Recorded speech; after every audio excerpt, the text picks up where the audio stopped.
রহস্য কখনো আলোতে জন্মায় না, রহস্য জন্ম নেয় অন্ধকারে আর অপেক্ষা করে কারো না কারো সত্য খুঁজে বের করার জন্য। অন্ধকারে ঢাকা শহর, নীরব সাক্ষী দেয়াল, আর এমন কিছু প্রশ্ন যার উত্তর খুঁজে বের করে আনতে পারে একজনই, সত্যান্বেষী ব্যোমকেশ বক্সী।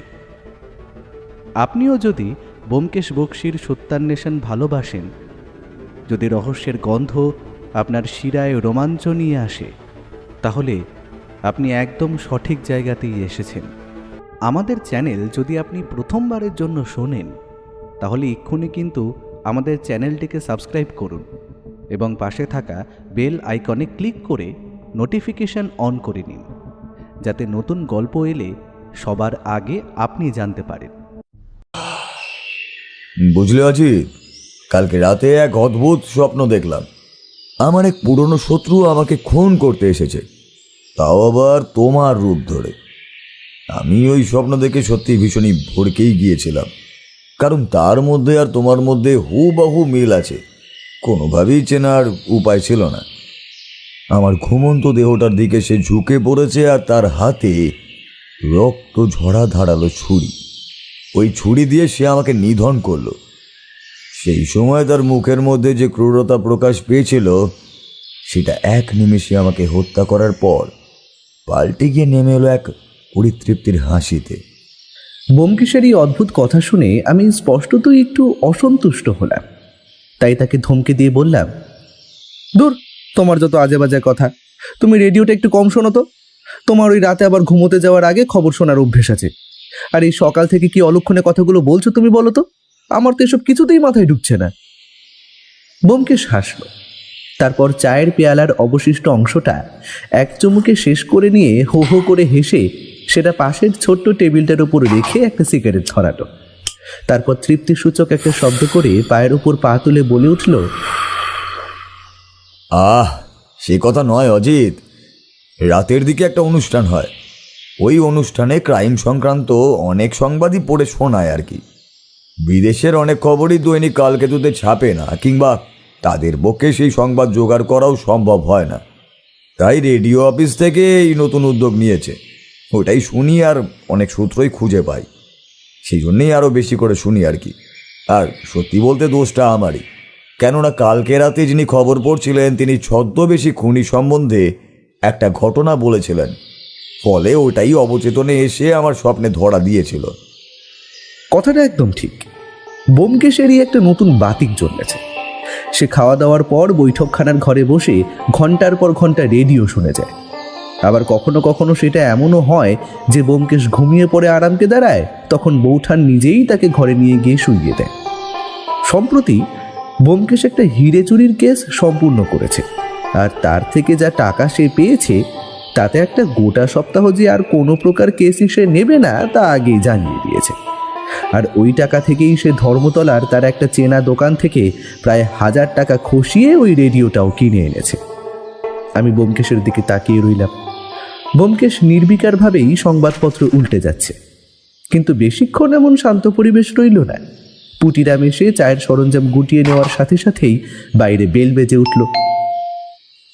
ব্যোমকেশ একবার অবজ্ঞার দৃষ্টিতে দরজার দিকে তাকিয়ে রইল, তারপর আমায় বলল, এই অজিত, যাও তো, কোনো মক্কেল এলে তাকে 1 সপ্তাহ পর আসার কথা বলবে, কেমন?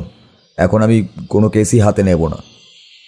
আমি বিনা বাক্য ব্যয় করে উঠে দরজাটা খুলে দিলাম, আর দরজা খুলে দিতেই দেখলাম যে বছর 35-এর এক যুবক দাঁড়িয়ে আছে অসহায় ভঙ্গিতে।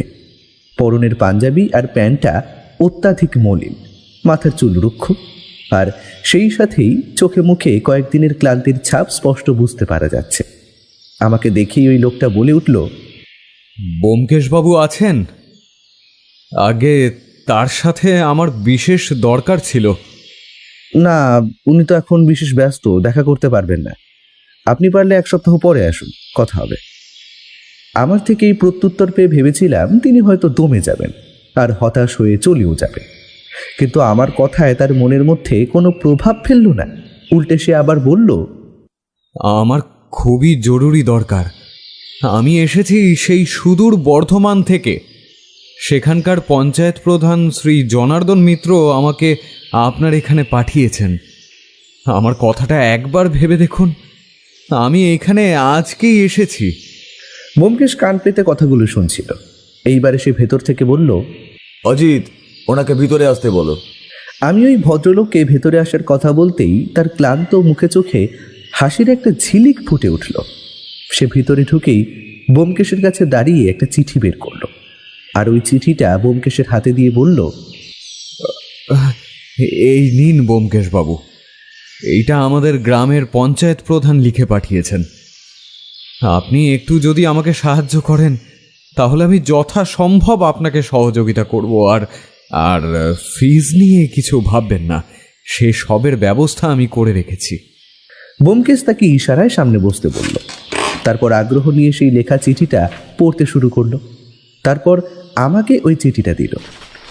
সেখানে উল্লেখযোগ্য কিছুই পড়ার মতো নেই, কিন্তু সারসংক্ষেপ এই যে ওনার পরিচিত শ্রী অমিত দাস তাকে একটু সাহায্য করতে হবে, এইটাই বেশ বলে দিয়েছেন। আমি নামটা শুনে আগেই টের পেয়েছিলাম। আসলে বর্ধমানে পঞ্চায়েত প্রধানের বাড়িতেই আজ থেকে মাস 6 আগেই আমাদের একটা কাজে যেতে হয়েছিল। তার মেয়ের একটা 10 ভরি সোনার হার খোয়া গিয়েছিল, আর সেইটা খুঁজে দিতে পারছিল না। ফলেই ব্যোমকেশের সাহায্য চেয়েছিলেন তিনি, আর আমাদের আসার কথা উনি বলেছিলেন। ব্যোমকেশ তার প্রখর বুদ্ধি দিয়ে ওই হার মাত্র দিন 2 মধ্যেই খুঁজে দিয়েছিল। তার সন্দেহভাজনের মধ্যে পড়েছিল সেই বাড়ির এক সদস্য। তাকে হাতে নাতে ধরে পুলিশে ধরিয়ে দিয়ে তারপর ওই হার জনার্দন বাবুকে ফিরিয়ে দেন। সেই থেকেই ব্যোমকেশের বেশ নামও পড়ে যায়। কিন্তু ব্যোমকেশের নিরীক্ষার অনুপযুক্ত ওই কেসটা পুলিশ নিজেই পারত, কিন্তু তিনি লোকলজ্জার ভয়ে থানায় আর জানাননি।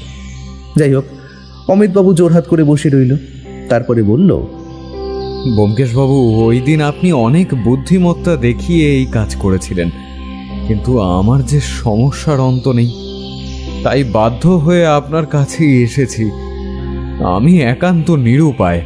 কেউ যদি জানতে পারেন যে আমি আপনার কাছে এসেছি তাহলে আমার মৃতদেহ জলে ভাসিয়ে দেবে।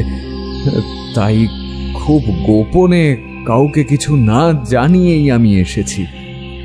আপনাকে দোহাই জানাই, আপনি কাউকে কিচ্ছু বলবেন না। নেহাত পঞ্চায়েত প্রধানের কাছে আপনার সম্বন্ধে জেনেছি, তাই এসে পড়েছি। লোকটির কথা শুনে ব্যোমকেশ প্রথমেই মনে হলো কিছু কুল কিনারা পেল না। সে টেবিলের ওপরে পড়ে থাকা সিগারেটের প্যাকেটটা সামনে বাড়িয়ে দিল। ওই ভদ্রলোক ঘাড় নাড়লেন। তারপর ব্যোমকেশ নিজেই একটা সিগারেট ধরিয়ে বলল,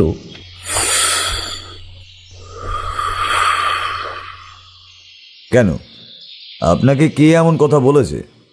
আপনি এইখানে এলে কারই বা সমস্যা হবে? আর পুরো সমস্যাটা আমাকে সম্পূর্ণভাবে খুলে বলুন, নইলে আমি এর কোনো তলই খুঁজে পাবো না।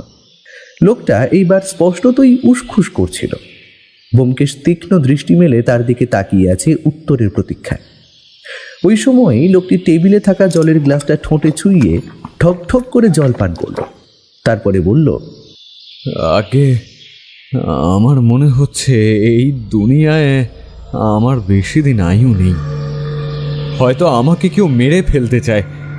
নেহাত আমার পরম আয়ুর জোরে আমি 2 বার বেঁচে গিয়েছি, কিন্তু এইভাবে আমার আর কতদিন এই অনিশ্চয়তায় জীবন কাটবে বলুন তো?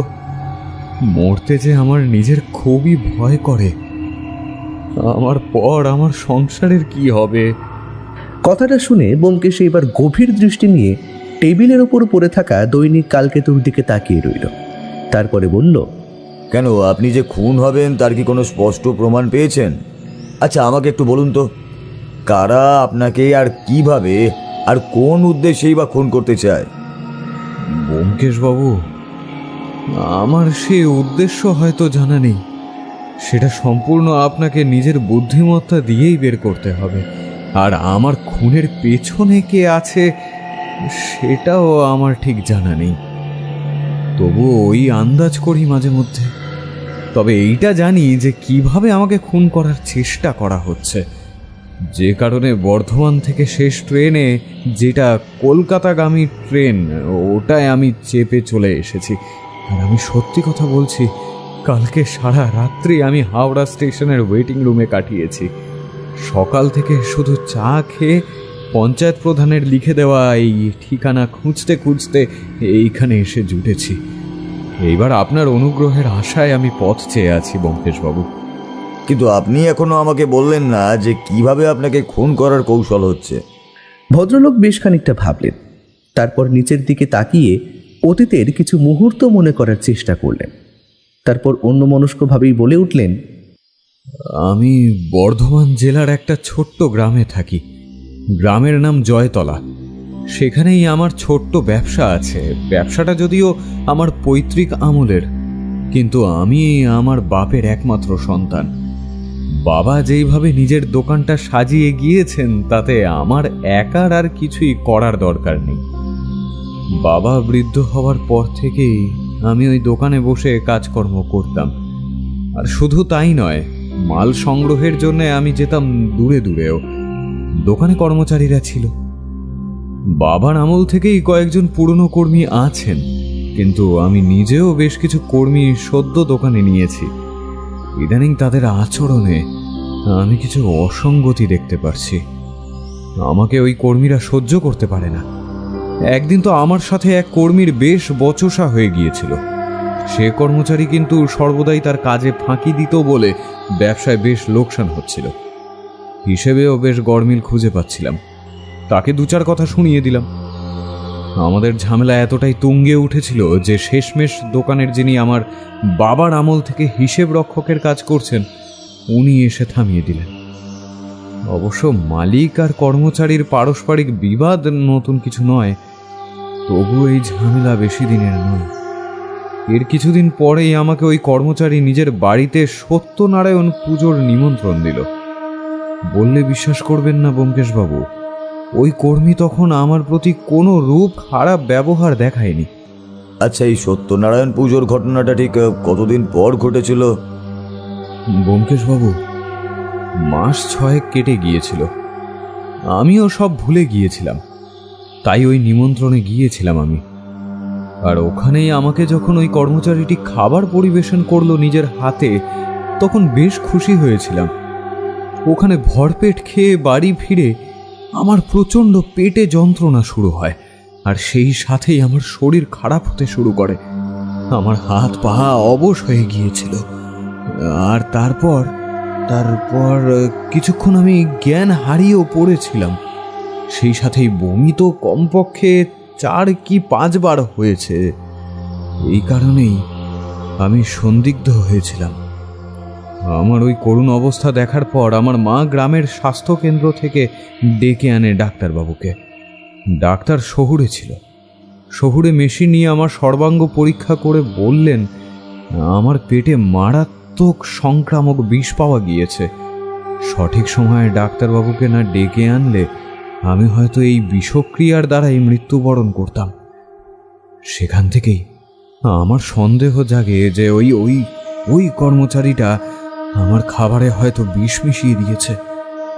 আপনি তাকে কিছু বলেননি? মানে আপনি থানায়ও তো যেতে পারতেন। ব্যোমকেশের এমন ধারা প্রশ্ন শুনে আমি নিজেও একটু অবাক হলাম, কিন্তু ব্যোমকেশের মতলব অন্য আছে বুঝতে পেরে আমি চুপ করে রইলাম। অমিতবাবু আবার বললেন, ব্যোমকেশবাবু, প্রমাণ করতে পারতামই বা কোথায় যে ওই কর্মচারীটি আমার খাবারে বিষ মিশিয়ে দিয়েছে, তাও ইচ্ছে করে? আমাদের দেশের পিনাল কোড তো আবার প্রমাণ ভিন্ন কিছুতেই বিশ্বাস করতে চায় না। ওই কারণেই আমি ইচ্ছে থাকলেও কোনো কিছুই করতে পারলাম না। আর দ্বিতীয় কারণটা আমার বাড়িতেই ঘটেছিল। মানে আমার বাড়িতেই সেই ঘটনাটা ঘটেছিল ব্যোমকেশবাবু। সেখানেও আমার প্রাণের ঝুঁকি ছিল। আমি এইবার ওই ভদ্রলোকের মুখে একটা ছোট্ট আতঙ্কের অভিব্যক্তি লক্ষ্য করলাম, যা আমার মনে সন্দেহের উদ্রেক করল। সত্যি বলতে কি, এমন অনেক কথাই থাকে যেগুলো মনে করলে আর ঠিক থাকতে পারে না। অনেকক্ষণ চুপ করে থাকার পর অমিতবাবু বলতে লাগলেন, ব্যোমকেশের দেখা দেখি আমিও তখন একটা সিগারেট ধরিয়েছি, আর সেইটায় টান দিতে দিতে আমার মনে প্রশ্নগুলো জমে উঠছিল। এইবারে অমিতবাবু বলতে শুরু করলেন, আসলে আমার বাড়িতে বলতে গেলে আমি আর আমার মা এই দুজনেই থাকি। বাবা বেশ কিছু সম্পত্তি আমার নামে করে গিয়েছিলেন। মা বৃদ্ধা, খুব কষ্টে সৃষ্টে চলাফেরা করেন। সম্প্রতি আমার একটা জমির অংশ গ্রামের একজন ব্যক্তি কিনে নিতে চেয়েছিলেন। জমিটা বেশ উর্বর, প্রতি বছর যা ধান হয় তাতে আমার বাড়িতেই ওই ধান বিক্রয়ের টাকা বাবদ বেশ মোটা অঙ্কের টাকাই ঢোকে। হঠাৎ করে গ্রামের নীলরতন দাস আমার কাছে আসেন আর আমাকে বলেন ওই ধানের জমিটা যদি তাকে বিক্রি করে দেওয়া হয় তাহলে উনি নাকি মোটা অঙ্কের টাকা দিয়ে সেটা কিনে নেবে, আর আমার বাড়ি মেরামতের টাকা উনিই দেবেন। ব্যোমকেশকে দেখলাম হাতের সামনে কলমটা নিয়ে নিচের সাদা কাগজে নীলরতন দাস নামটা লিখে নিল। তারপর অন্যমনস্কভাবেই আলমারির দিকে তাকিয়ে বলে উঠল, তাই ভদ্রলোকটিকে? ভদ্রলোক কথাটা শুনে অমিতবাবুর মুখে অন্ধকার ঘনিয়ে এল। আমাদের মেজবাড়িতে তিনি উৎকণ্ঠায় ঢোক গিলে একবার জানলার দিকে উকি মেরে তাকিয়ে নিল। আমি কিছুই বুঝতে না পেরে বললাম, আরে অমিতবাবু, আপনি ওইভাবে ভয় পাচ্ছেন কেন? আর কি দেখছেন ওইভাবে? আসলে আমার ভয় যে কলকাতাতে ওই হিংস্র নীলরতন তার চেলা পাঠিয়ে দিয়েছে আমাকে ধরার জন্য, আর সেই কারণেই আমার ভয় করছে বেশি। ওরা হয়তো আমাকে খুন করতে পারে। ব্যোমকেশ আশ্বাস দিয়ে বলল, আরে না না, সে নিয়ে আপনি বিন্দুমাত্র চিন্তা করবেন না। এটা আপনার বর্ধমানের ছোট অজপাড়া গ্রাম নয়। এইখানে ঢোকার সাহস হবে না ওদের। ওরা নিশ্চয়ই আমার নাম শুনেছে, কিন্তু আপনি যে এইখানে আসবেন সেটাই বা ওরা জানবে কিভাবে? অমিতবাবু এইবার চোখ সরু করে ব্যোমকেশের দিকে চাইল, তারপর বলল, ব্যোমকেশবাবু, আপনি জানেন না নীলরতন বাবুকে। সে চাইলে অনেক কিছুই করতে পারে।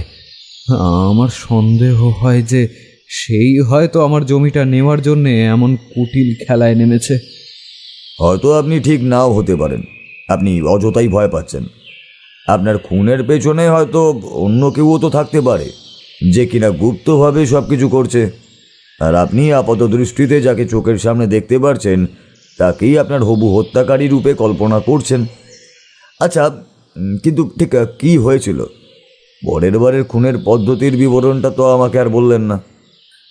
আমার ওই জমিটার কথা বলে ওই নীলরতনবাবু আমাকে অনেক টাকার প্রলোভন দেখিয়েছিলেন। বাস্তবিক আমারও টাকার দরকার ছিল। আসলে আমার মায়ের চিকিৎসা আর বাড়িটার মেরামতির জন্য এই টাকাটা দরকার ছিল।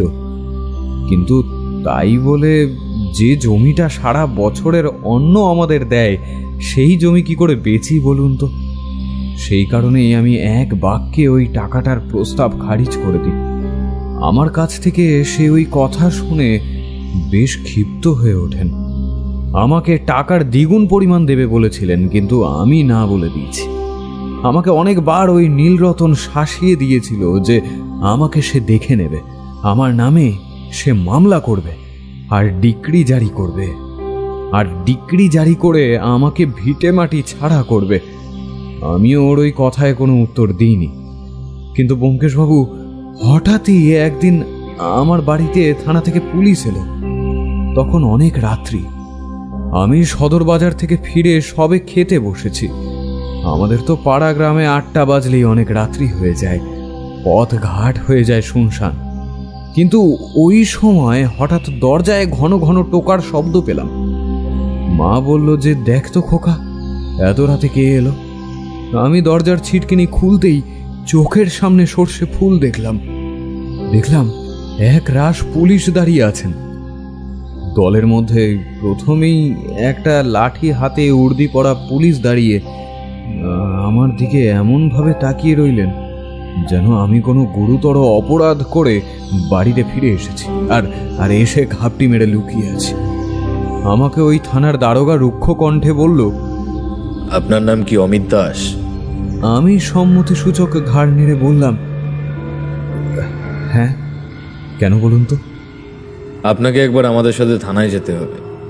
আচ্ছা, দক্ষিণ দিকে যে জমিটা আছে ওইটা কি আপনার? হ্যাঁ, ওই জমির মালিক আমি। কেন, সমস্যা কি? এই, একে তুলে নিয়ে চল।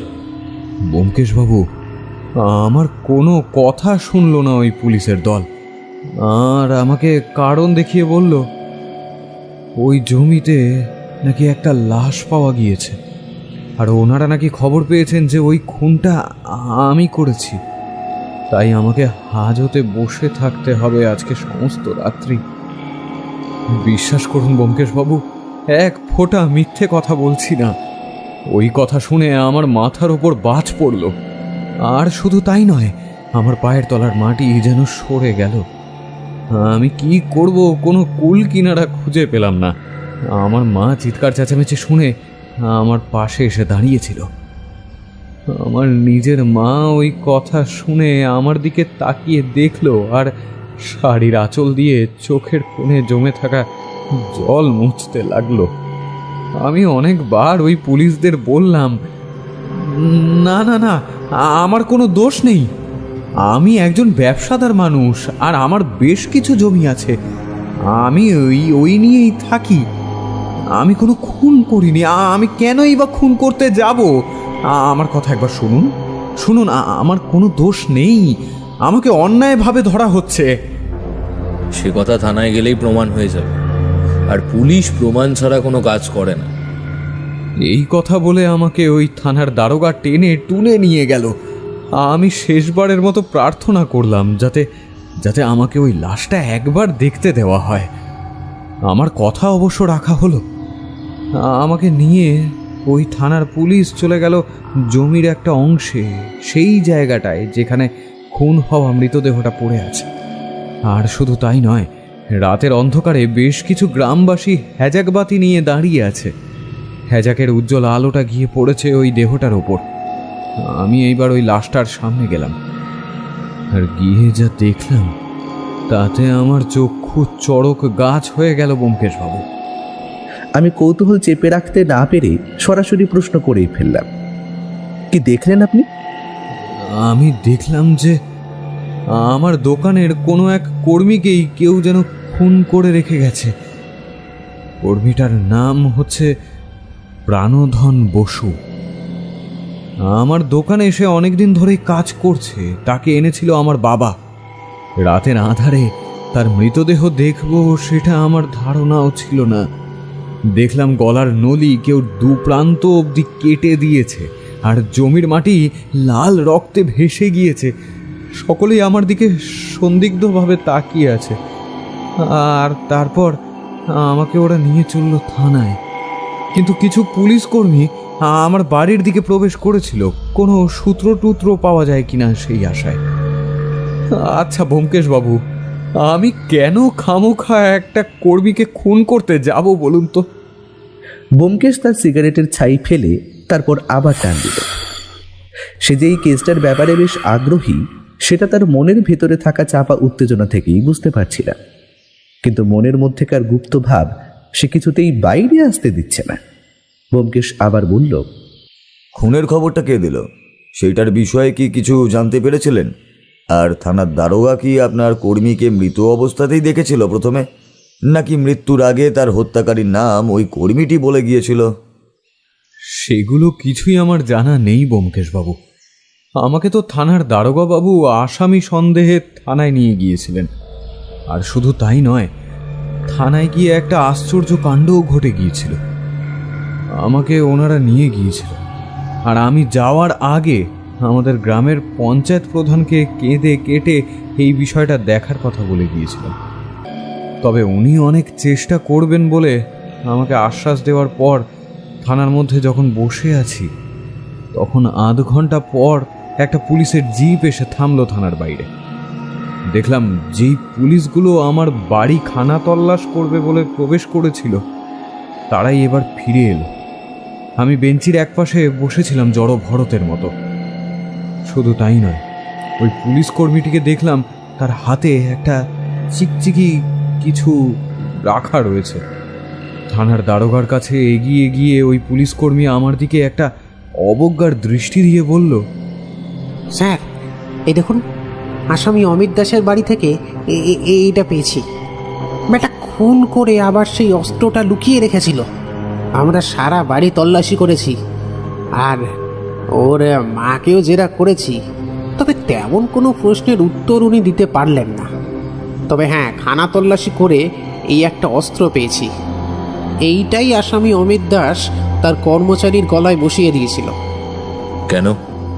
আসামির মা কিছু বলেছে? না স্যার, তাকে যাই জিজ্ঞেস করি তার ঠিক কোনো উত্তর সে দেয় না, উল্টে কথায় কথায় কেঁদে ভাসাচ্ছে আর বলছে যে সে নিরপরাধ। তবে আমি জেরার কাজ করার সময় এদের শোয়ার ঘর থেকে কনস্টেবল বিপিন হালদার ওর ডাকে বুঝতে পারি যে সে কিছু একটা খুঁজে পেয়েছে। তারপরেই তো জেরার কাজটা থামিয়ে দিয়ে দেখলাম যে সত্যি এই জিনিসটা ওইখানেই আছে। দারোগাবাবু ওই জিনিসটা খুলে দেখাতে বললেন। তার আগে অবশ্য ওই পুলিশ কর্মীটি নিজের হাতে দস্তানা পরে নিয়ে তারপর সেটা খুলে ফেলল। সম্পূর্ণ মোড়ক উন্মোচন হওয়ার পরে আমার চোখে পড়ল ওটা একটা ভোজালি, আর তার গায়ে রক্ত লেগে আছে, কিছু কিছু জায়গায় আবার ওই রক্ত শুকিয়ে গিয়েছে। আমার বেশ অবাক লাগলো ব্যোমকেশবাবু। এইবার ব্যোমকেশ তাকে প্রশ্ন করল, ভোজালিটা কি আপনারই ছিল? হ্যাঁ ব্যোমকেশবাবু, ওই ভোজালিটা আমার নিজেরই ছিল। এটা দিয়েই আমার ফসল কাটার সময় আমার অন্তরে কর্মরত থাকা ভাগ চাষি নিয়ে ধান কাটাকাটি করত। আসলে আমার ওই ভোজালিটা খুব পয়মন্ত কিনা, তাই ওই ভোজালিটা ধান কাটার সময় আমি ব্যবহার করতাম। প্রথমে আমি কিছুটা ধান কেটে নেওয়ার পরেই আমার বাকি কাজটা ওই ভাগ চাষি করে দিত। সে বিভিন্ন জায়গায় ফসল কাটাকাটি করেই রোজগার করে, বুঝলেন কিনা। কিন্তু ইদানিং ওই ভোজালিটাই আমার চুরি হয়ে গিয়েছিল। চুরি হয়ে গিয়েছিল? আর আপনি এটা জানলেনই বা কি করে যে পুলিশ কর্মীর হাতেই আপনার সেই পয়মন্ত্র ভোজালিটাই আছে? চিনতে পারার কারণ আছে ব্যোমকেশবাবু, কেননা লাল হাতলের ওপর একটা বিচিত্র নকশা করা আছে, যেটা করিয়েছিলেন আমার ঠাকুরদা। এই ভোজালিটা বহুদিন ধরেই আমাদের ফসল কাটার সময় ব্যবহৃত হচ্ছে, আর ঠাকুরদা যে কারিগরকে দিয়ে ওই নকশা করিয়েছিলেন সেই জিনিস গ্রামের অন্য কোনো কারিগরের দ্বারা সম্ভব নয়। আর এখন তো ফসল কাটার জন্য নানাবিধ আধুনিক যন্ত্রপাতি বেরিয়ে গিয়েছে। এবার আপনি বলুন, সেই জিনিস আমি চিনতে পারবো না, সেটাই বা কি করে হয়? ওই ভোজালিটা চুরি যাওয়ার পরেই আমি অনেকদিন ধরে খেপা ষাঁড়ের মতো ওই জিনিসটা খুঁজেছি। এমনকি ভাগ চাষি কার্তিককেও বেশ দু চার কথা শুনিয়েছিলাম, কিন্তু সে আমার কাছে ভুলের ক্ষমা চেয়েছে অনেকবার, কিন্তু বলেনি যে ওই ভোজালিটা সে কাজ করতে করতে কোথায় ফেলে এসেছিল। কেন, এই যে আপনি বললেন যে সেই ভোজালিটা আপনি নিজেই ব্যবহার করতেন, তাহলে সেটা কার্তিকের মাধ্যম দিয়ে হারিয়ে গেল কি করে? প্রশ্নটা করেই ব্যোমকেশ উঠে দাঁড়িয়ে গেল। সে এইবার বৈঠকখানার আশেপাশে পায়চারি করতে শুরু করেছে, দুই হাত পিছমোড়া করে রাখা। এখন দেখলাম যে অমিতবাবু নিজের সেই ভয় অনেকটাই কাটিয়ে উঠতে পেরেছেন। উনি এখন অনেকটাই সাবলীলভাবে কথাবার্তা বলতে পারছিলেন। উনি বললেন, ওইটাই আশ্চর্যের কারণ ব্যোমকেশবাবু। আমি নিজেও জানি না যে কিভাবে ওটা আমার বাড়ি থেকে চুরি হয়ে গেল, সেটা আমার বাড়িতেই বা নিজে থেকে ফিরে এলো কি করে। থানার মধ্যে যখন ওটা বের করলো আমার মুখ থেকে, তখন অজান্তেই বেরিয়ে গিয়েছিল একটা কথা, আর ওটাই হলো কাল। আমি ভুল করে ফেলেছিলাম ব্যোমকেশবাবু। আমি বলেছিলাম, আরে ওই ভোজালিটা তো আমার।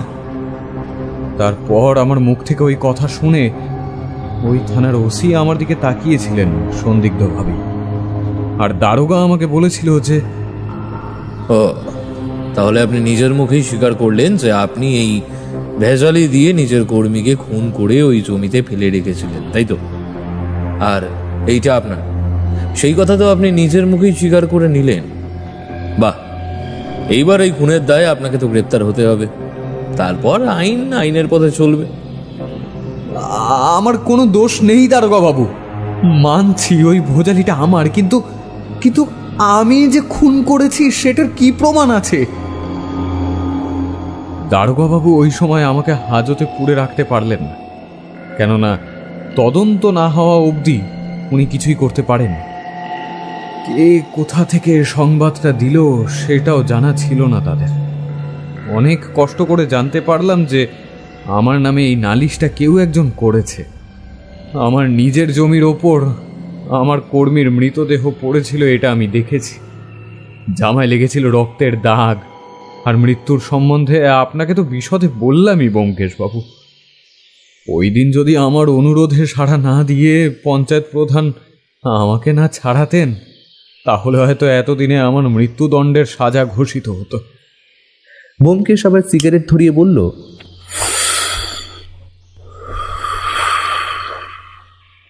এইখানে আপনার খুনের ব্যাপারটা ঠিক আমার জানা হলো না। মানে আপনি দ্বিতীয়বার কিভাবে খুন হতে যাচ্ছিলেন সেইটা। হ্যাঁ হ্যাঁ, আমার গল্পটা সম্পূর্ণ হয়নি ব্যোমকেশবাবু। আসলে আমাকে ওই পঞ্চায়েত প্রধান মুক্ত করলো বেল করিয়ে। তারপরে আমি বাড়ি চলে আসি। উনি আমাকে বাড়ি অবধি পৌঁছে দিতে চেয়েছিলেন, কিন্তু আমি একাই যাব বলে স্থির করলাম।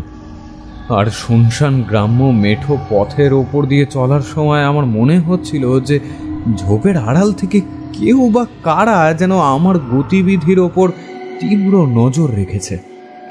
অনেক কষ্ট করে আমি ভয়ে ভয়ে আমার বাড়ি ফিরে এলাম। ওই দিন বাড়িতে কোনো কিছুই হলো না। মা তো আমাকে দেখে কান্নাকাটি জুড়ে দিলেন। অনেকভাবে সান্ত্বনা দেওয়ার পরে শেষমেশ রাত্রিবেলা না খেয়ে শুয়ে পড়েছি নিজের ঘরে। অন্ধকার ঘর, কত রাত্রি জানা নেই আমার। ঠিক এই সময় আমি অনুভব করলাম আমার দমটা কেমন বন্ধ হয়ে আসছে। আর ঘরের মধ্যে আমি একা নেই। অন্ধকার ঘরে নিজের ষষ্ঠেন্দ্রিয় দ্বারা অনুভব করলাম অনেকগুলো মানুষ, কিন্তু কে তারা প্রথমে বুঝতে পারলাম না। চোখে তখনও ঘুমের রেশ, আর ঘরের মধ্যে ফিনাইল জাতীয় একটা গন্ধ ভরে উঠেছে। মাথা তুলতে পারলাম না। অনুভব করলাম আমার বুকের উপর বসে কেউ যেন আমার গলা টিপে ধরেছে। উফ, সে কি শক্ত বাঁধন ব্যোমকেশবাবু! আমি কোনোভাবেই উঠে দাঁড়াতে পারছিলাম না। ওই লোকগুলো জানি না কি করলো। আমি আমার সর্বশক্তি দিয়েও তাদের সাথে পেরে উঠছিলাম না। খুব কষ্ট হচ্ছিল, বিশ্বাস করুন।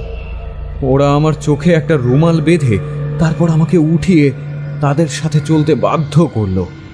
আমার কানের কাছে একটা কর্কশ কণ্ঠে কেউ যেন বলে উঠল, চুপ, একদম চুপ করে চল, নইলে কিন্তু এই রাত্রি তোর শেষ রাত হবে। একবার ধরতে যখন পেরেছি তখন তোকে আর কিছুতেই রেহাই দেব না। চল চল। ব্যোমকেশবাবু, আমি নিজেও অনুভব করলাম যে আমার কোমরের কাছে শক্তমতো কি যেন ঠেকিয়ে রেখেছে।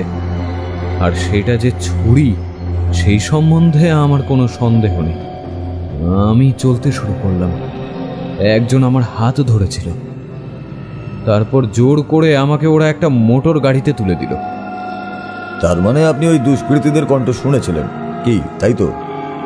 হ্যাঁ ব্যোমকেশবাবু, হয়তো আমাকে মেরেই ফেলতো, কিন্তু আমাকে কিছুটা আহত করে তারপর আমাকে ওরা জ্যান্ত অবস্থায় নিয়ে যেতেই চেয়েছিল। কারোর তো নির্দেশ ছিল বটেই, তবে ভাগ্য ভালো ছিল যে ওরা আমার হাতটা বাঁধতে ভুলে গিয়েছিল। আমাকে গাড়িতে বসিয়ে ওই গুন্ডাগুলো নিয়ে চলল। আমার কিছুই দেখার উপায় নেই। ওই গুন্ডাগুলো আমার নাকে কিছু একটা দিয়েছিল, যার ফলে আমার মাথাটা ঝিমঝিম করে উঠেছিল। তবে সেটা সাময়িক। খানিক পরেই গাড়ির চাকা গড়াতেই আমি স্বাভাবিক বোধ করছিলাম, তবে ঘ্রাণ শক্তিটা আমার চলে গিয়েছিল। আচ্ছা, গাড়ি করে নিয়ে যাওয়ার সময় সেক্ষেত্রেই আপনি রেহাই পেলেন কি করে? সেটা কপাল গুণে। আমার চোখ বন্ধ ছিল, কিন্তু আমার শ্রবণেন্দ্রিয় খুব তীক্ষ্ণ হয়ে গিয়েছিল। এটাও আমি পরখ করে বলতে পারি যে ওই লোকগুলো আমাকে কোন পথ দিয়ে নিয়ে যাচ্ছিল। ওরা স্টেশন চত্বরে গাড়ি থামিয়ে দিল, তারপর নেমে গিয়েছিল কোনো একটা কারণে। যাই হোক, ওই কারণেই আমার সুযোগ হয়ে গিয়েছিল। আমি যখন অনুভব করলাম যে আমার আশেপাশে কেউ নেই, ওই সময় এক টানে চোখের ওপর বেঁধে রাখা বন্ধনটা সরিয়ে দিলাম। আর তারপরেই দেখলাম যে হ্যাঁ, আমার সামনেই স্টেশন চত্বর বটে। কিন্তু এইবার আমার ভয় হলো যে ওরা যদি আবার ফিরে আসে আর আমাকে নিয়ে যায়, তাহলে যে আমাকে নিয়ে গিয়ে মেরে ফেলতেই পারে। আমার মুখ বাঁধা ছিল। দেখলাম চালকের আসনে শুধু চালক বসে আছে, কিন্তু সে সামনের দিকে তাকিয়ে। আমি ওই সুযোগেই গাড়ির শাটার দরজাটা খুলে বেরোবার চেষ্টা করলাম।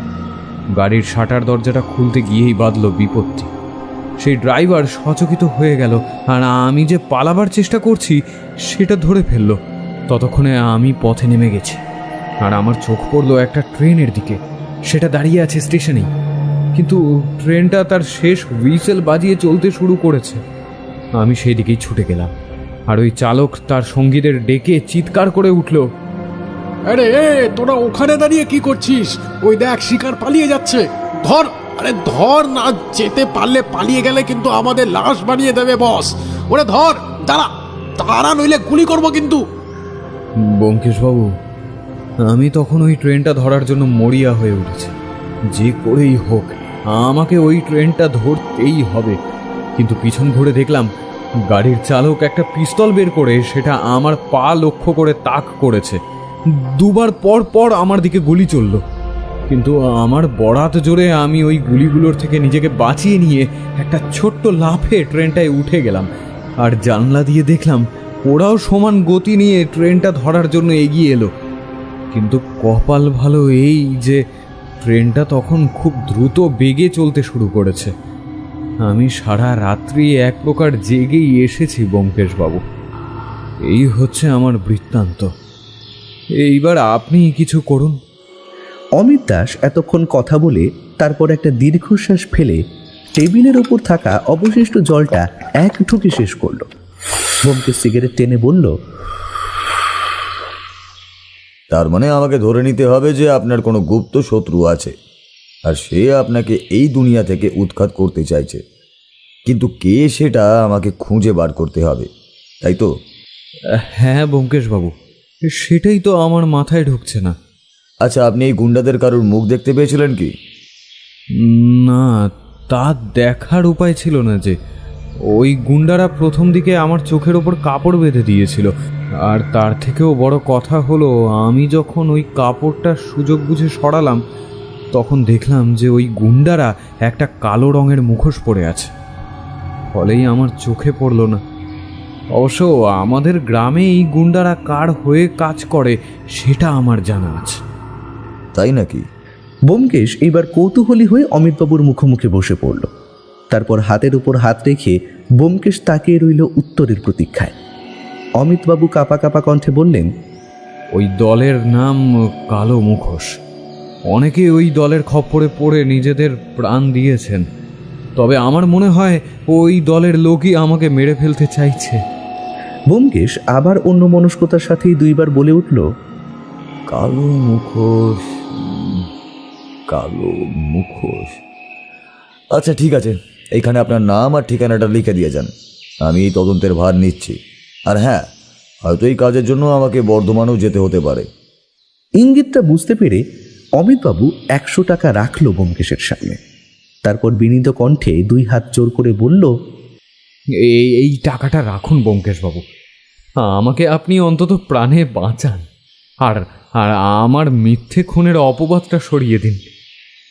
আমি টাকা খরচ করতে রাজি আছি, কিন্তু আমার উপর দেওয়া এই অপবাদটা কিছুতেই মেনে নিতে পারছি না। ঠিক আছে, আপনি এখন কিছুদিনের জন্য কলকাতার বাইরে যাবেন না, আর দরকার হলে আমি অবশ্যই আপনার সাথে যোগাযোগ করে নেব। কিন্তু হ্যাঁ, আমি মনে করছি যে আপনি আমাকে সমস্ত কথাটাই সত্যিই বলছেন। আর শুধু তাই নয়, আমি কিন্তু এই কেসটাকে খুব খুঁটিয়েই দেখব। অমিতবাবু এইবার উঠে দাঁড়ালেন। তারপর দরজার কাছে যেতে যেতে পুনরায় বললেন, দেখুন, আপনি যাই করুন, কিন্তু আমি যে আপনার কাছে এসেছি বা আমি কোথায় আছি সেটা বলবেন না, তাহলে আর কি নিশ্চিন্ত হই। আচ্ছা, চলি তাহলে। এই বলে উনি আর দাঁড়ালেন না, নিচে নেমে গেলেন। দরজা বন্ধ করে দেখলাম ঘড়িতে 12:30 বাজতে যাচ্ছে। ব্যোমকেশ মাথায় তেল মাখতে মাখতে বলল, খুবই ইন্টারেস্টিং কেস, বুঝলে অজিত? তবে মাথা খাটাতে হবে না, শুধু ওঁত পেতে রাখতে হবে, আর প্রমাণ পেলেই হবে। তারপর সেটা পুলিশের হাতে তুলে দিতে হবে, আর তখনই আমার দায় শেষ। আচ্ছা দাঁড়াও একবার। কথাটা বলে ব্যোমকেশ টেলিফোনের দিকে এগিয়ে গেল। আমি অবাক হয়ে গেলাম। তারপর আমার মনের মধ্যে চলতে থাকা প্রশ্নটা করেই ফেললাম, এই ব্যোমকেশ, এই সময় আবার কাকে ফোন করছো? ব্যোমকেশ কোনো উত্তর দিল না, শুধু তার নাম্বার ঘোরানোর আওয়াজটা পেলাম। ফোনের ওই প্রান্ত থেকে পেলাম রিসিভার তোলার শব্দটা, আর ব্যোমকেশ ফোনটা ধরা মাত্রই বলে উঠল, এই যে রাখাল, আমি ব্যোমকেশ বক্সি কথা বলছি। তোমার একটু সময় হবে কি আমার কাছে আসতে এই বিকেলের দিকে? একটা কাজ কিন্তু তোমাকে করতে হবে। আরে ব্যোমকেশ বাবু, বলুন। এই আমি তো এখন একটু হেড অফিসের দিকে বেরিয়ে যাচ্ছি। আমি ওই ধরুন 6টা নাগাদ আসছি। কি অসুবিধা হবে না তো? ব্যোমকেশ একবার দেওয়াল ঘড়ির দিকে তাকিয়ে দেখল, তারপরে বলল, আরে না না, কোনো সমস্যা হবে না, তুমি চলে এসো। কিন্তু ব্যোমকেশ বাবু, কাজটা কি যদি একটু ইঙ্গিত দিতেন? কাজটা তুমি এলেই জানতে পারবে, তার আগে আমি তোমাকে এখনই কিছুই বলবো না। এই আপনার একটা খারাপ জিনিস, আপনি বড্ড অপেক্ষা করান মশাই। আচ্ছা ঠিক আছে, আপনি যেটা বলবেন সেটাই হবে। ব্যোমকেশ ফোনটা ছাড়ার আগে শুধু একটাই কথা বলল, আচ্ছা, তুমি কি কোনো কালো মুখোশ বলে কারোর নাম শুনেছ? কে কালো মুখোশ? রাখালবাবুর কণ্ঠে একটু বিস্ময়বোধ জাগল। সে অধীর আগ্রহে জিজ্ঞেস করল, কে বলুন তো ব্যোমকেশ বাবু এই কালো মুখোশ? ব্যোমকেশ উত্তর না দিয়ে মুচকি হেসে ফোনটা নামিয়ে রাখল। তারপর স্নানের উদ্দেশ্যে যাওয়ার পথেই আমি তাকে বাধা দিয়ে বললাম, এই আসল ব্যাপারটা তুমি গোপন করে যাচ্ছ হে। রাখালবাবুকে আবার এর মধ্যে ফোন করার কি আছে শুনি? আমার মাথায় তো কিছুই ঢুকছে না। আর অমিতবাবু তো বারবার বলে গেল যে এই ব্যাপারটা পুলিশের কাছে যেন না যায়। কারণ আছে অজিত, এই ব্যোমকেশ বক্সি কিন্তু কোনো কিছুই কারণ ছাড়া করে না। তুমি এখন কিছুই জিজ্ঞাসা করো না, শুধু সময়ের প্রতীক্ষা করো। বাকি ধীরে ধীরে সবটাই তুমি জানতে পারবে। আমার কাজ হলো কেসের রহস্যের খোলসটা খুলে ফেলা। কি ঠিক আছে তো? আমি আর ব্যোমকেশকে ঘাটালাম না। বিকেলের দিকে ব্যোমকেশের একটু বাইরে বেরোবার অভ্যেস আছে, আমি অবশ্য যাই, কিন্তু একটা রহস্য উপন্যাস লেখার ভার পেয়েছি বলে আমার আর যাওয়া হলো না। লেখার কাজে নিজেকে সম্পূর্ণ দুপুর থেকে ডুবিয়ে রেখেছি। ব্যোমকেশ আমাকে বেরোবার আগে বলে গেল, রাখালবাবু এলে আমার জন্য বসতে বলবে, আমি একটু আশপাশটা ঘুরে আসি। আর হ্যাঁ, জামা কাপড় গুছিয়ে রাখবে, হয়তো কিছুদিনের মধ্যেই আমাদেরকে বেরোতেও হতে পারে। বৌঠান উৎফুল্ল হয়ে বলে উঠল, কেন গো, আমরা কোনো জায়গায় ছুটি কাটাতে যাচ্ছি? কাশ্মীর নাকি পুরী? কোনো জায়গাতেই না, আর এইটা আমাদের তদন্তের সাথে যুক্ত। ফলে এই কাজের সূত্রে কোথাও গেলেও তুমি বাড়িতে পরিণামের সাথেই থাকবে। আমি আর অজিতই যাব শুধু। বৌঠান ভাটার মতো চোখ করে এমনভাবে তাকালো ব্যোমকেশের দিকে যে সে বেচারার ঘরে থাকার সাহস পেল না। ব্যোমকেশ বেরিয়ে যাওয়ার পর প্রায় আধ ঘন্টা পর দরজা খুলে প্রবেশ করলেন রাখালবাবু। মাথার টুপিটা হাতে রেখে আমাকে বললেন, এই যে ব্যোমকেশবাবু কই? আমি তো ঠিক কাঁটায় কাঁটায় সময় এসেছি, কিন্তু ব্যোমকেশবাবু গেলটা কই? সে তো বেরিয়েছে প্রতিদিনের মতো, আর ব্যোমকেশের আসতে ওই মিনিট খানেক সময় লাগবে। আপনি বরং একটু বসুন। দেখলাম অনিচ্ছা সত্ত্বেও উনি সোফায় এসে বসলেন। আমি পুটিটামকে চায়ের জল চড়াবার নির্দেশ দিলাম। ব্যোমকেশের আসার এত দেরি হচ্ছে কেন সেটা আমি কিছুই বুঝলাম না। এবার আমাকেই জিজ্ঞেস করে বসলেন রাখালবাবু, আচ্ছা, এই কালো মুখোশটাকে, মানে কি কারণে আমাকে ব্যোমকেশবাবু ডেকে পাঠালেন? একটু বলুন না দয়া করে, কোনো কিছু এড়িয়ে যাবেন না। আমার ব্যোমকেশবাবুর কাছ থেকে কোনো ফোন এলেই মনে হয় এই রোমাঞ্চকর একটা অভিজ্ঞতা হবে। এই দেখুন না, হেড অফিস থেকে সোজা চলে এসেছে এইখানে। যাই হোক, বলুন না। প্রশ্ন করার সাথে সাথেই বাইরে কারো পায়ের খটখট শব্দ শুনলাম, আর সিগারেট টানতে টানতেই ব্যোমকেশ এসে প্রবেশ করল। তারপর ব্যোমকেশ বলল, কালো মুখোশকে সেই সম্বন্ধে আপনাকে একটু অনুসন্ধান করতে হবে। এইটা যে ছদ্মবেশী নাম সেটা নিশ্চয়ই ধরতেই পারছেন। এর পেছনে কে আছে সেটা যদি একটু আমাকে জানাতে পারেন, তাহলে আমি আমার তদন্তের কাজটা আরও ভালো করে করতে পারি আর কি। ব্যোমকেশ এইবার নিজের সব ব্যাপার বলল। তারপর এও বলল, দেখুন, এই ব্যাপারটা করতে হবে খুবই গুপ্তভাবে। আমি চাই না আমার মক্কেল কোনোভাবে জানুক যে তার পিছনে আমি গুপ্তচর লাগিয়েছি। কিন্তু ব্যোমকেশবাবু, আপনি কেন অমিতবাবুর পেছনে গুপ্তচর লাগিয়েছেন? আর কে খুন করবে সেটা তো আপনি আপনার বুদ্ধিমত্তা দিয়েই বের করতে পারেন, কি তাই নয়? না রাখালবাবু, আসলে ব্যাপার সেটা নয়।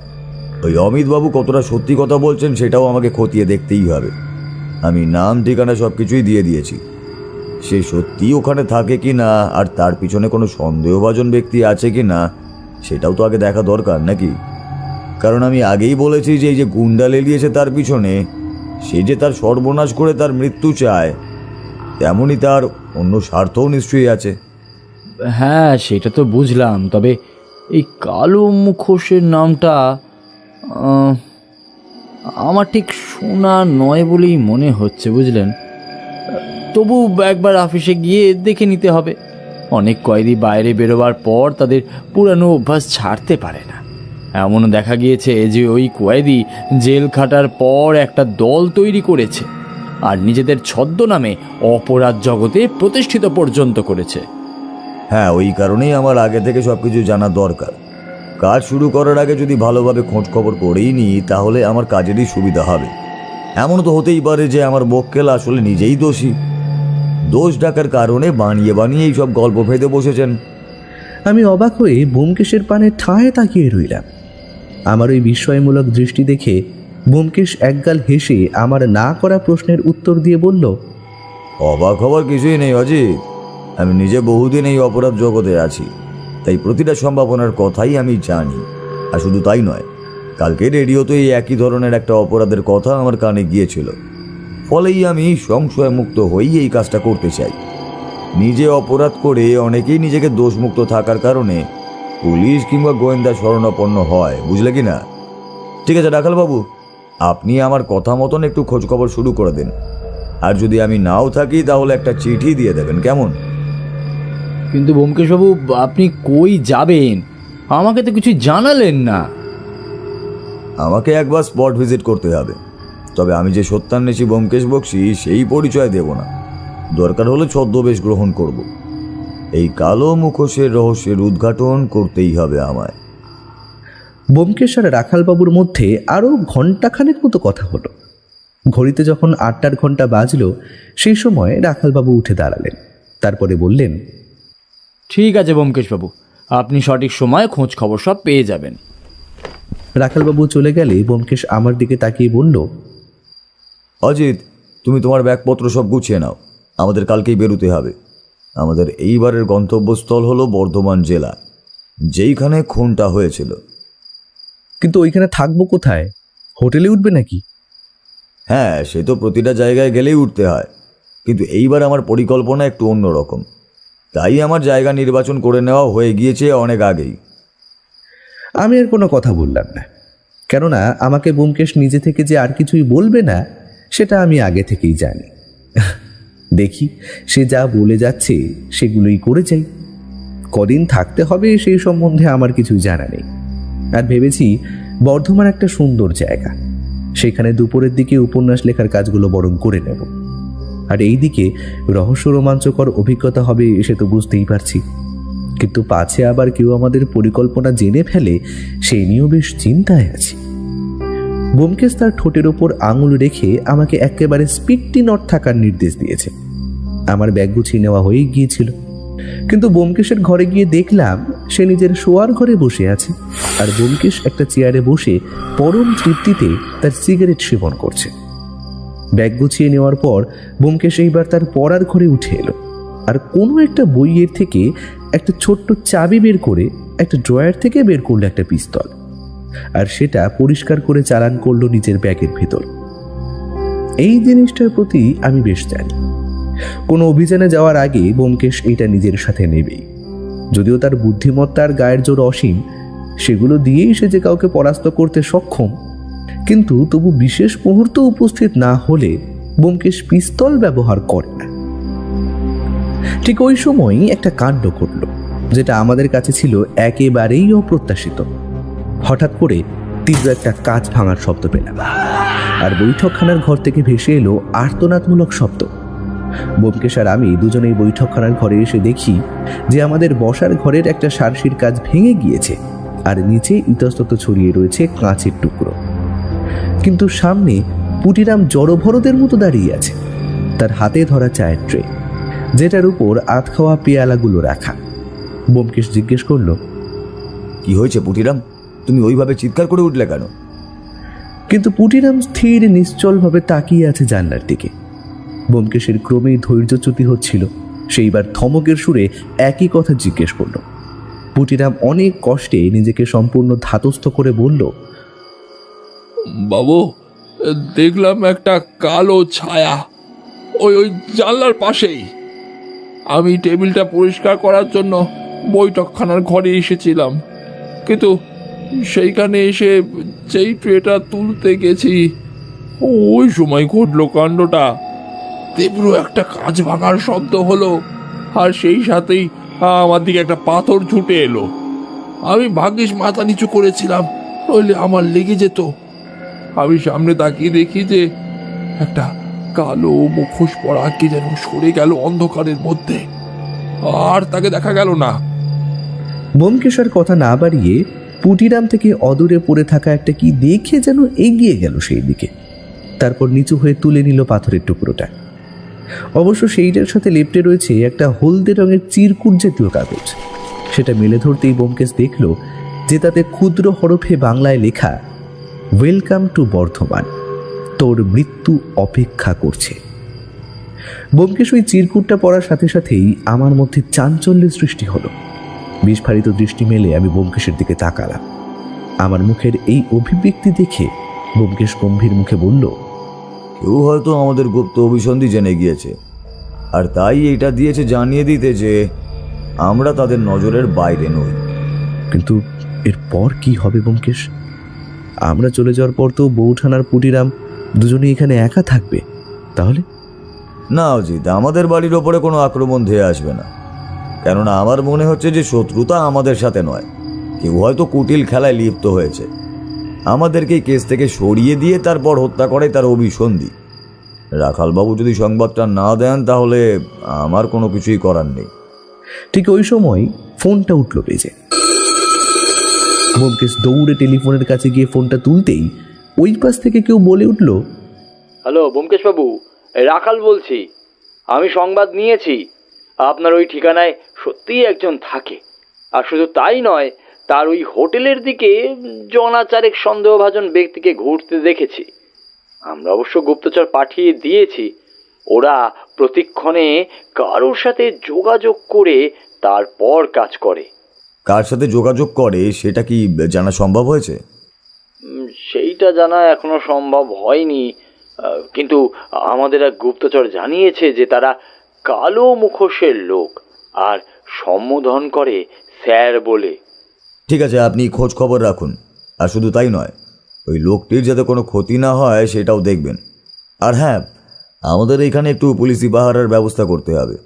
যে কদিন আমি আর অজিত বাড়ি ফিরছি না ততদিন। রাখালবাবু কেমন যেন অবাক হলেন। তার কণ্ঠ চিরে বেরিয়ে এলো, বলছেন কি ব্যোমকেশ বাবু, সত্যান্বেষীর বাড়িতে পাহারা? ব্যোমকেশ ফোনেই আদ্যপ্রান্ত বলল। তারপর ফোন রেখে দিয়ে বৈঠকখানাতেই বহুক্ষণ বসে রইল। রাত্রি ক্রমেই গভীর হলো, কিন্তু তার সেই দিকে কোনো খেয়াল নেই। সিগারেটের ছায়াদানিতে একের পর এক সিগারেটের ছাইয়ে স্তূপীকৃত হলো। যাই হোক, আমি ঘুমিয়ে পড়লাম।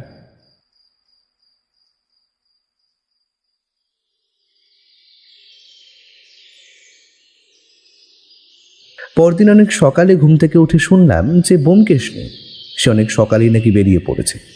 আমি কিছুটা ক্রুদ্ধ হচ্ছিলাম, কিন্তু একটা চিঠি টেলিফোন বইয়ের মধ্যে খুঁজে পেলাম। সেখানে ব্যোমকেশ লিখেছে, অজিত, কালকে রাতে ভাবলাম যে আমাদের দুজনের একসঙ্গে যাওয়াটা ঠিক নয়। আমি হাওড়া স্টেশনে দাঁড়িয়ে আছি, তুমি পারলে যত তাড়াতাড়ি সম্ভব চলে আসো, কিন্তু হুলিয়া বদল করে নিতে হবে। আমার ঘরেই দেখতে পাবে তোমার পরনের পরিধেও কিছু বস্ত্র আমি নির্বাচন করেই রেখেছি, ওইগুলো পরে তারপর চলে আসো। আর আমার নাম আজ থেকে ব্যোমকেশ নয়, আমার নাম রতন, আর তোমার নাম কার্তিক। এই ছদ্মনামেই কিন্তু দুজন দুজনকে ডাকতে হবে। প্রকৃত পরিচয় গুপ্ত রাখাটা খুবই দরকার। চিঠিতে আর কিছুই লেখা নেই। আমার বেশ কৌতূহল হচ্ছিল, তাহলে সত্যিই কি আমরা বর্ধমান যাচ্ছি? হবে হয়তো। সে যাই হোক, নিজের ছদ্মবেশ ধারণ করলাম আর যথারীতি ট্রাম রাস্তায় দাঁড়িয়ে হাওড়াগামী ট্রামের দিকে চেয়ে রইলাম। ব্যস্ত কলকাতা শহরের বুকের ওপর দিয়ে হনহনিয়ে ট্রাম গড়িয়ে যাচ্ছে, কিন্তু সেগুলো আদেও হাওড়া যাওয়ার নয়। ফুটপাতে দাঁড়িয়েই বেশ চিন্তামগ্ন হয়ে পড়েছিলাম। ওই সময় আচমকা আমার কাঁধে কার যেন একটা হাত পড়ল। আমি লাফিয়ে উঠলাম।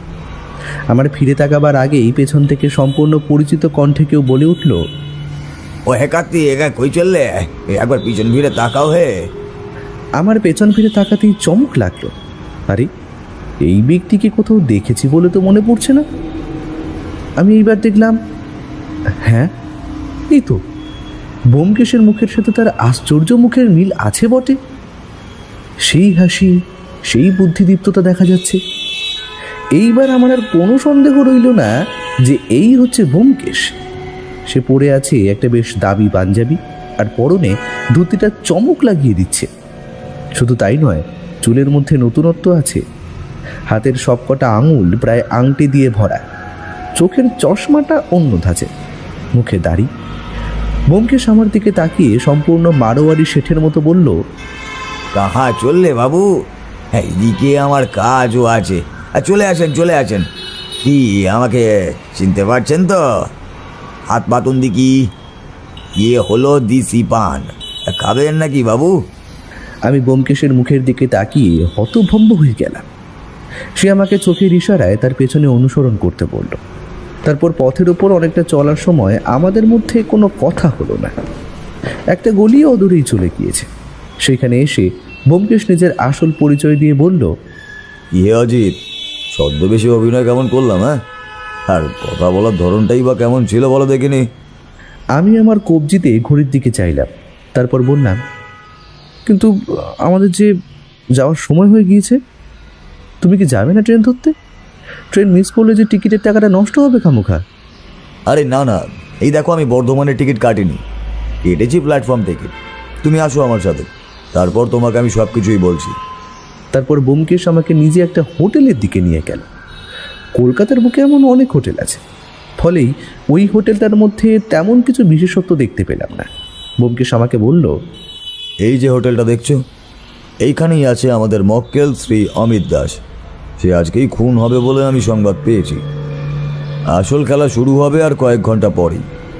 আর এই হোটেল থেকেই অমিত দাস বেরিয়ে আসবেন, আর তাকেই আমাদেরকে ফলো করতে হবে। অর্থাৎ সে বেরিয়ে আসার পরই অন্য কোনো জায়গায় খুন হতে পারে। এইমাত্র যে বললে তুমি এইখানেই খুন হবে, আবার বলছো কি না অন্য কোনো জায়গাতে খুন হবে। ব্যোমকেশ, তোমার কথা তো আমার কিছুই বোধগম্য হচ্ছে না ভাই। দয়া করে সম্পূর্ণটা খুলে বলবে? আর শোনো হে, তোমাকে একটা কথা মনে করিয়ে দিই। ওই যে ভদ্রলোক এলেন, তিনি তো আমাদেরকে বলেছিলেন যে তার নামে যে মিথ্যে খুনের কলঙ্কটা লেগেছে সেটা মুছে ফেলার জন্য।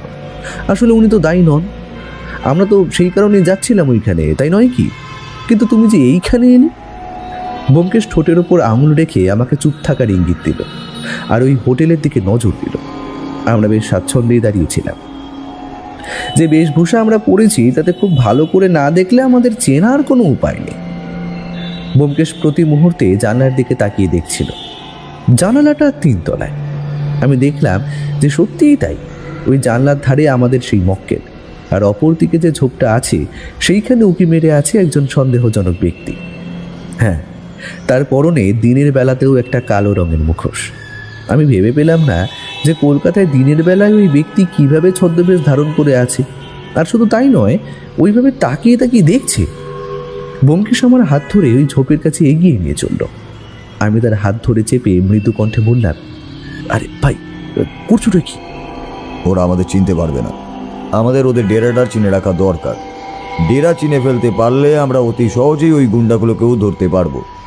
তারপর যেই কাজের মূল কাণ্ডারি, তাকে খুঁজে পাওয়া অতীব সহজই হবে। ব্যোমকেশ সামনেই একটা ট্যাক্সির কাছে দাঁড়িয়ে পড়ল, আর ওই লোকটার দিকে তাকিয়ে রইল, কিন্তু সম্পূর্ণ মনোযোগ দিল না। সেই সন্দেহজনক লোকটাও আমাদের দেখতে লাগলো। ব্যোমকেশ আর আমি যে তার পানে আর চোখে তাকিয়ে আছি সেইটা সে বুঝতে পারল না।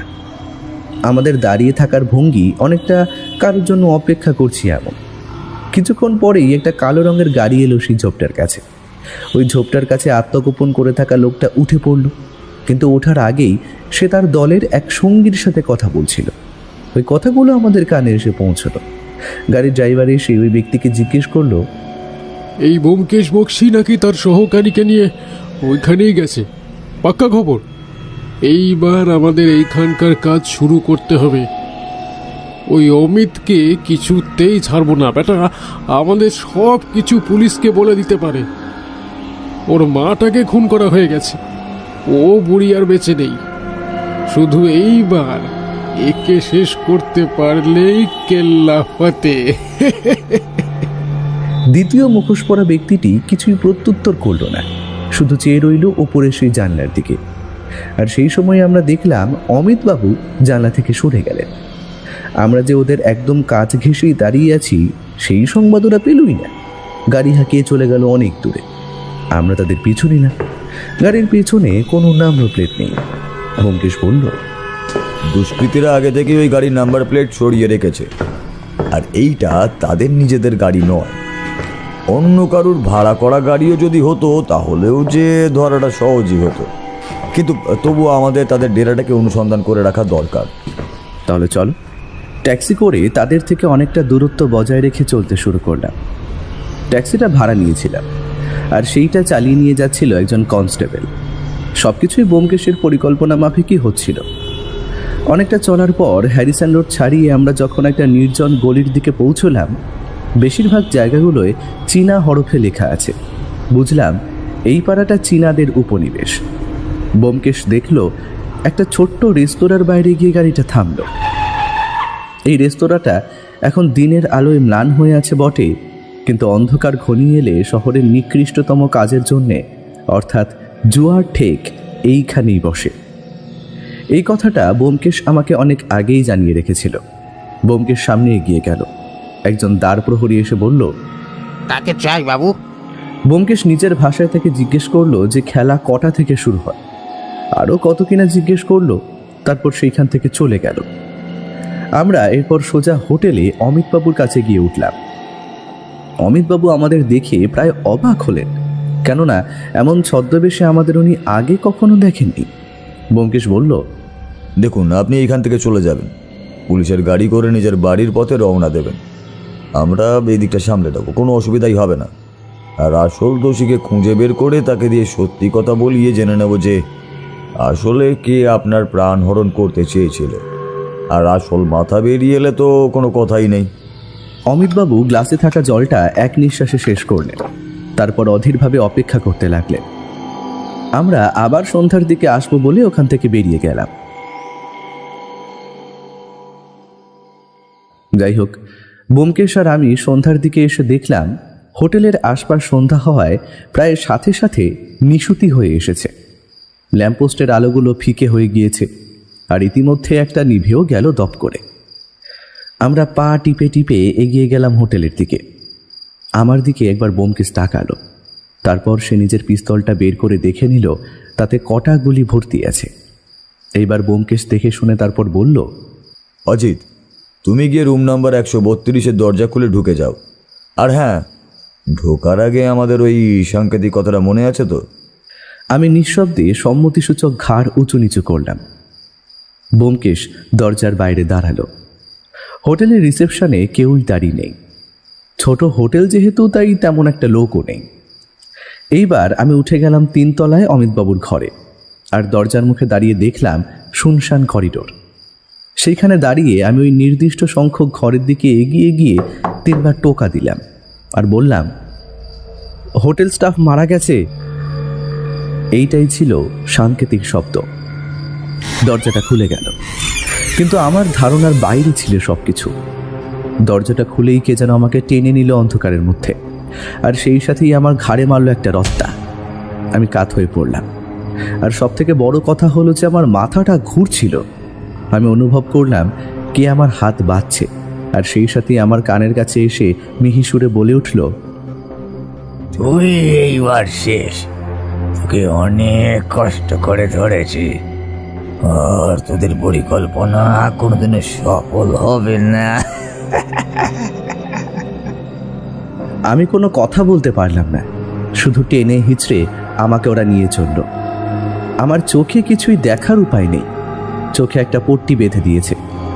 আমি ভয় পেয়ে মনে মনে ঈশ্বরের কাছে প্রার্থনা করলাম যে, হে ঈশ্বর, আমাকে তুমি এই দুষ্কৃতির হাত থেকে রক্ষা করো।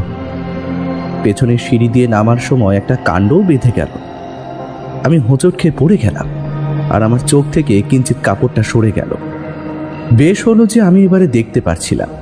এবার দেখলাম যে ব্যোমকেশ সামনে দাঁড়িয়ে আছে আর তার হাতে ধরা পিস্তল। সে এবারে ক্রুদ্ধ কণ্ঠে বলে উঠল, অজিতকে ছেড়ে দে, নইলে এই গুলি দিয়ে তোদের সবাইকে শেষ করে দেবো। তোদের পালাবার সব পথই বন্ধ। এবার ব্যোমকেশ তার গলায় ঝুলতে থাকা একটা বাঁশি বাজিয়ে দিল, আর কয়েকজোড়া পুলিশের কর্মী পাশের বন্ধ কামরার দরজা খুলে বেরিয়ে এলো। প্রত্যেকের হাতেই ধরা আছে একটা করে পিস্তল। 32 জন পুলিশ আর দুষ্কৃতী মাত্র 6 জন। ওরা এইবার স্যারেন্ডার করল। ব্যোমকেশ আমার বাঁধন খুলে দিল, তারপর বলল, কই কই গেল মৃতদেহটা? তোরা তো খুন করে ফেলেছিলিস, তাই না? আমি এই অবস্থাতেও কিছুই বুঝতে পারলাম না কাকে খুন করার কথা বলছে ব্যোমকেশ। ব্যোমকেশের কথার উত্তরে একজন মুখোশধারী সেই ঘরটায় নিয়ে গেল যেখানে অমিতবাবু ঘর নিয়েছিলেন। দারোগাবাবুকে ফোন করতেই যাচ্ছিল, কিন্তু তার আগেই ব্যোমকেশ নিচে ছুটে গেল। সেখানে ফোনটা বেজে উঠেছে। একজন হোটেল স্টাফ পালিয়ে যাচ্ছিল, কিন্তু তাকেও ব্যোমকেশ ধরল আর পুলিশের জিম্মায় দিয়ে রিসেপশনের ফোনটা ধরল। দারোগা রাখালবাবু ফোন করেছে। উনি বললেন, ব্যোমকেশ বাবু, এদিকে প্ল্যান সফল হয়েছে। কালো মুখোশের প্রধান পান্ডা ধরা পড়েছে জুয়ার আড্ডায়। প্রধান পান্ডার নাম আসলে নীলরতন। সেই এই কালো মুখোশের পান্ডা। একে লাগিয়ে এই অমিত বাবুর দোকানের সেই কর্মী, ওই যার কথা সে বলেছিল। আমরা অতি সত্বরই পৌঁছে যাই হোটেলে। আর ব্যোমকেশ বাবু, আমরা হঠাৎ করে পৌঁছে যাবার দরুন ওই নীলরতন কোনো কুল কিনারা পায়নি। খানিকটা ধমক দিতেই সে সব সত্য কথা বলে দিয়েছে। ব্যোমকেশ দেখলাম খুশি হলো। সে ওই ফোনটা রাখার পরে বলে উঠল হোটেল স্টাফকে, বল, তুই আমাদের সব পরিকল্পনা ফাঁস করে দিয়েছিস কি, তাই তো? হোটেল স্টাফটা কেঁপে উঠল। তারপর ঘাড় নেড়ে এক প্রকার কাঁদো কাঁদো কণ্ঠেই বলে উঠল, আগে আমাকে যে প্রাণের হুমকি দিয়েছিল আর আমাকে বেশ কিছু টাকাও দেবে বলেছিল, তাই আমি জানা কথাগুলো ওই দুষ্কৃতির সামনে বলে ফেলি। আর আপনাদের আসার খানিক আগে হোটেলে ঢুকে ডুপ্লিকেট চাবি চায় 132-এর। ফলেই ওই চাবিটা আমি দিয়ে দিই। তারপর কি হয়েছিল বা আমার জানা নেই। ব্যোমকেশ আমার দিকে তাকিয়ে বলে উঠল, তারপর আর কি অজিত, আমাদের মক্কেলকে তো আমরা আগেই সাবধানে বাড়ি পাঠিয়ে দিয়েছি। আর এই ক্রিমিনালরা আমাদের জন্যই ওত পেতে বসে থাকে। আর অজিত, তুমি যেই প্রবেশ করলে অমনি তোমাকে বেঁধে ফেলে তারপর খুন করার ওরা চেষ্টা করলো। নেহাত আমি শব্দটা শুনতে পেয়েছিলাম। অজিত, তুমি ওদের সাথে ধস্তাধস্তি করার সময় একটা চীনা মাটির ফুলদানি ভেঙে ফেলেছিলে। ফলেই ওই শব্দটা আমার কানে এসে প্রবেশ করার দরুনই আমিও চলে আসি। ব্যোমকেশ কথা শেষ করে হোটেলের বাইরে বেরিয়ে এসে একটা সিগারেট ধরালো। আর ব্যোমকেশের সাথে আমিও বাইরে বেরিয়ে এসে দেখি যে হোটেল চত্বর ঘিরে পুলিশে পুলিশে ছয়লা। তাই রাখালবাবুও চলে আসেন খানিকক্ষণের মধ্যে। ব্যোমকেশ বলে ওঠে, রাখালবাবু, ভিতরেই আপনার খনি আর অন্যান্য দলও আছে, তাদেরই বা ধরুন গিয়ে। আমি বরং চলি। আর হ্যাঁ, আপনাকে অসংখ্য ধন্যবাদ। বাড়ি ফেরার সময় আমি ব্যোমকেশকে জিজ্ঞেস করলাম, তুমি জানলে কি করে যে ওই নীলরতন বাবু এই কালো মুখোশ? ব্যোমকেশ আমার মনের দণ্ড ঘুচিয়ে বলল, এই কাজ সম্পূর্ণভাবে করেছে অমিতবাবুর সেই কর্মীটি যে তাকে সত্যনারায়ণ পুজোর সময় ডেকে বিষ মেশানো খাবার খাইয়ে তাকে মৃত্যুর স্বাদ দিতে চেয়েছিলেন। কিন্তু পরমায়ুর জোরে তিনি বেঁচে গেলেন। তাই দ্বিতীয় পন্থা হিসাবে সে সুপারি কিলারকে তাকে হত্যা করার জন্য নিযুক্ত করেন। কিন্তু তার আগেও ওই কালো মুখোশকে দিয়ে তার অতীব পুরাতন আর বিশ্বস্ত কর্মীকে খুন করিয়ে তার জমির পাশেই ফেলে রাখে লাশটা। আর তার আগেও লুকিয়ে অমিতবাবুর এই ভোজালিটাকে চুরি করেছিল সেই কর্মী। খুনের পর সেটা তার ঘরের জানালার ফাঁক গলিয়ে সেটা ফেলে আসে, যাতে পুলিশ তাকেই সন্দেহ করে আর খুনের দায়ে ফাঁসিও হয়ে যায় তার। কিন্তু পঞ্চায়েত প্রধান সেই আশায় জল ঢেলে দিলেন। বেল করিয়ে তাকে কিছু সময়ের জন্য মুক্ত করিয়ে বাড়ি ফিরিয়ে আনেন। যখন এসবে কিছুই হলো না, তখন কালো মুখোশের গুন্ডা তাকে খুন করতে যায়। আর অমিতবাবু প্রাণ নিয়ে বাড়ি থেকে পালিয়ে সে আমার শরণাপন্নও হন। এটা আমার অনুমান ছিল, কিন্তু দেখছি এখন সত্যি বলেই প্রমাণিত হচ্ছে। নীলরতন বাবু ওরফে কালো মুখোশ নিজেই সবকিছু স্বীকার করেছেন। আসলে এইরকম একটা ঘটনা সম্প্রতি আমি রেডিওতেই শুনেছি। সেখানেই একইভাবে খুন করার প্রচেষ্টাও আছে। কিন্তু আমার সমস্ত পরিকল্পনা জল করে দিল ওই হোটেল স্টাফটা। যদি সে কিছু না করতো তাহলে হয়তো এত কিছু ঘটতো না। আর কালো মুখোশের লোকেরাও তার মাকেও হত্যা করেছে এটা শুনেছি। সত্যি, মানুষ যে কতটা নৃশংস হতে পারে সেটাই অপরাধ জগতে না এলে জানতেই পারতাম না। বৃদ্ধ মহিলাটার কোনো দোষই ছিল না। শেষ বয়সে যে এইভাবে তার মৃত্যু লেখা আছে সেটা কেই বা জানতো বলো অজিত? নিয়তি, বুঝলে, নিয়তি। সবই নিয়তির লেখন। নইলে বলেছে কেন যে নিয়তির লেখন খণ্ডাবে কে? ব্যোমকেশের কথা শুনে আমি বিস্ময়ে অভিভূত হয়ে রইলাম।